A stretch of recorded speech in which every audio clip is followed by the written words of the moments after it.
നമസ്കാരം. പ്രധാന വാർത്തകൾ. വേനലവധി കഴിഞ്ഞു. സംസ്ഥാനത്തെ സ്കൂളുകൾ ഇന്ന് തുറക്കും. 2,40,000 കുരുന്നുകൾ അറിവിന്റെ ആദ്യാക്ഷരം നുകരാൻ ഒന്നാം ക്ലാസ്സുകളിലേക്ക് എത്തും. പുതുക്കിയ പാഠപുസ്തകങ്ങളോടെയാണ് പുതിയ അധ്യയന വർഷം തുടങ്ങുന്നത്. കൂടാതെ ആർട്ടിഫിഷ്യൽ ഇന്റലിജൻസുള്ള അധ്യാപക പരിശീലനവും SSLC മൂല്യനിർണ്ണയത്തിലെ മാറ്റവും ഈ വർഷത്തെ പ്രത്യേകതയാണ്. കൂടാതെ സ്കൂൾ തുറക്കുന്നതിന് മുന്നോടിയായി കുട്ടികൾക്ക് നിർദ്ദേശങ്ങളുമായി കേരള പോലീസും രംഗത്തെത്തി. റോഡിലൂടെ നടക്കുമ്പോൾ വലതുവശം ചേർന്ന് നടക്കണമെന്നും സീബ്ര ലൈനിൽ മാത്രം റോഡ് മുറിച്ച് കറക്കണമെന്നും പോലീസ് കുട്ടികൾക്ക് നിർദ്ദേശം നൽകുന്നു. ചുറ്റിലേക്കും തലയുയർത്തി നോക്കണമെന്നും എന്താവശ്യത്തിനും തങ്ങൾ കൂടെയുണ്ടെന്നും പോലീസ് ഫേസ്ബുക്കിലൂടെ വ്യക്തമാക്കി. പാലക്കാട് ബസ്സും ലോറിയും കൂട്ടിയിടിച്ച് അപകടം.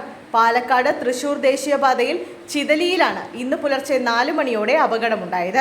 തമിഴ്നാട്ടിൽ നിന്ന് എറണാകുളത്തേക്ക് പോവുകയായിരുന്ന ലോറിയും ബാംഗ്ലൂരുവിൽ നിന്ന് വരികയായിരുന്ന സ്വകാര്യ ബസ്സും തമ്മിലാണ് കൂട്ടിയിടിച്ചത്. അപകടത്തിൽ ലോറി തലകീഴായി മറിഞ്ഞു. ബസിന്റെ മുൻവശം തകരുകയും ചെയ്തു. അപകടത്തിൽ ആർക്കും പരിക്കേറ്റിട്ടില്ല. കളിക്കാൻ മൊബൈൽ നൽകിയില്ല.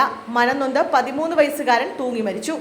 പാലക്കാട് കുട്ടനാട് ചാത്തന്നൂരിൽ ശിവൻ രേഷ്മ ദമ്പതികളുടെ മകൻ കാളിദാസിനെയാണ് മരിച്ച നിലയിൽ കണ്ടെത്തിയത്. അമ്മ മൊബൈൽ ഉപയോഗിക്കാൻ നൽകാത്തതിനെ തുടർന്ന് വിഷമിച്ച് വീടിന്റെ മുകൾ നിലയിലേക്ക് പോയതായിരുന്നു കാളിദാസൻ. ഏറെ നേരമായി കുട്ടിയെ കാണാത്തതിനെ തുടർന്ന് നടത്തിയ തിരച്ചിലിൽ മുകളിലത്തെ റൂമിൽ തൂങ്ങി മരിച്ച നിലയിൽ കുട്ടിയെ കണ്ടെത്തുകയായിരുന്നു. ഉടൻ തന്നെ പ്രദേശത്തെ ക്ലിനിക്കിലും തുടർന്ന് തൃശൂർ മെഡിക്കൽ കോളേജ് എത്തിച്ചെങ്കിലും രക്ഷിക്കാനായില്ല. തൃശൂർ മെഡിക്കൽ കോളേജിൽ വെച്ച് ഇന്ന് പോസ്റ്റ്മോർട്ടം നടത്തിയ ശേഷം മൃതദേഹം ബന്ധുക്കൾക്ക് വിട്ടു നൽകും. Chathannoor government higher secondary school 7ാം class വിദ്യാർത്ഥിയാണ്. കാളിദാസന്റെ അകാല നിര്യാണത്തിൽ അനുശോചിച്ച് ചാത്തന്നൂർ GLP സ്കൂളിൽ തിങ്കളാഴ്ച നടത്താനിരുന്ന പ്രവേശനോത്സവ ആഘോഷങ്ങൾ ബുധനാഴ്ചത്തേക്ക് മാറ്റി. പോസ്റ്റൽ ബാലറ്റുകൾ ആദ്യം എണ്ണുക പ്രായോഗികമല്ല. ഇന്ത്യ സഖ്യത്തിന്റെ ആവശ്യം തള്ളി. പോസ്റ്റൽ ബാലറ്റുകൾ ആദ്യം എണ്ണിത്തീർക്കണമെന്ന ഇന്ത്യ സഖ്യത്തിന്റെ ആവശ്യം തള്ളി തെരഞ്ഞെടുപ്പ് കമ്മീഷൻ. പോസ്റ്റൽ ബാലറ്റുകൾ ആദ്യം എണ്ണുന്നത് പ്രായോഗികമല്ലെന്നാണ് കമ്മീഷന്റെ നിലപാട്. പോസ്റ്റൽ ബാലറ്റുകൾ സൂക്ഷിച്ചു വെക്കാൻ വ്യവസ്ഥയുണ്ട്. കൃത്രിമം നടക്കുമെന്ന വാദം അംഗീകരിക്കാനാകില്ലെന്നും തെരഞ്ഞെടുപ്പ് കമ്മീഷൻ വ്യക്തമാക്കി. എക്സിറ്റ് പോൾ ഫലങ്ങൾ പുറത്തു വന്നതിന് പിന്നാലെയാണ് വോട്ടെണ്ണൽ സുതാര്യമാക്കണമെന്നാവശ്യപ്പെട്ട് ഇന്ത്യ മുന്നണി നേതാക്കൾ തെരഞ്ഞെടുപ്പ് കമ്മീഷനെ സമീപിച്ചത്. NDAക്ക് ഭൂരിപക്ഷം പ്രവചിച്ചുകൊണ്ടുള്ള എക്സിറ്റ് പോൾ ഫലങ്ങൾ തെരഞ്ഞെടുപ്പ് ഫലം അട്ടിമറിക്കാനുള്ള നീക്കമാണെന്ന് ഇന്ത്യ സഖ്യത്തിന്റെ ആരോപണം. പെൺമക്കളെ അപായപ്പെടുത്തുമെന്ന ഭീഷണി. പണം തട്ടി 4 പേർ പിടിയിൽ.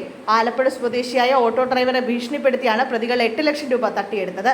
എറണാകുളം നോർത്ത് പോലീസാണ് പ്രതികളെ അറസ്റ്റ് ചെയ്തത്. പ്രതികൾ ലഹരി സംഘത്തിലുള്ളവരാണെന്ന് പോലീസ് അറിയിച്ചു. അറസ്റ്റിലായവർ 3 പേർ ആലപ്പുഴ സ്വദേശിയും ഒരാൾ എറണാകുളം സ്വദേശിയുമാണ്.